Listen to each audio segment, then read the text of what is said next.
This is just a sample of the audiobook. To get the complete audiobook, access the link posted in the first comment.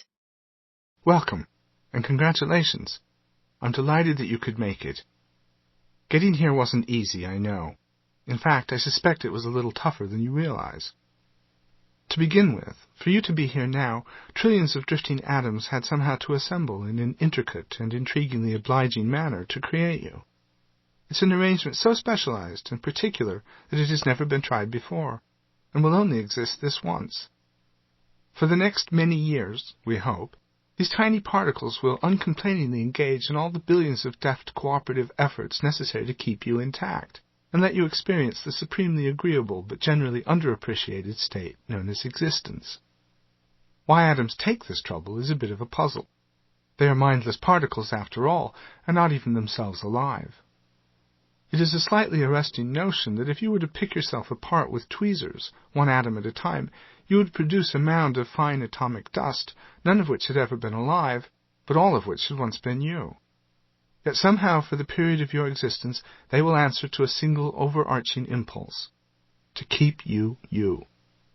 The bad news is that atoms are fickle, and their time of devotion is fleeting indeed. Even a long human life adds up to only about 650,000 hours. And when that modest milestone flashes past, for reasons unknown, your atoms will shut you down, silently disassemble, and go off to be other things. And that's it for you. Still, you may rejoice that it happens at all. Generally speaking in the universe, it doesn't, so far as we can tell. Whether or not atoms make life in other corners of the universe, they make plenty else.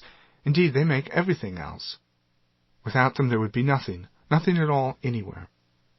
So thank goodness for atoms. But the fact that you have atoms, and that they assemble in such a willing manner, is only part of what got you here. To be here now, alive in the 21st century, and smart enough to know it, you also had to be the beneficiary of an extraordinary string of biological good fortune.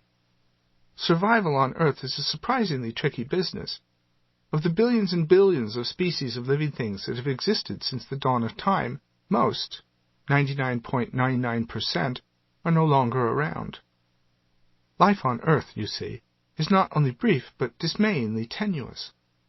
Not only have you been lucky enough to be attached since time immemorial to a favored evolutionary line, but you have also been extremely, make that miraculously, fortunate in your personal ancestry. Consider the fact that for 3.8 billion years, a period of time older than the Earth's mountains and rivers and oceans, every one of your forebears, on both sides, has been attractive enough to find a mate, healthy enough to reproduce, and sufficiently blessed by fate and circumstances to live long enough to do so. Not one of your pertinent ancestors was squashed, devoured, drowned, starved, stuck fast, untimely wounded, or otherwise deflected from its life's quest of delivering a tiny charge of genetic material to the right partner at the right moment in order to perpetuate the only possible sequence of hereditary combinations that could result, eventually, astoundingly, and all too briefly, in you.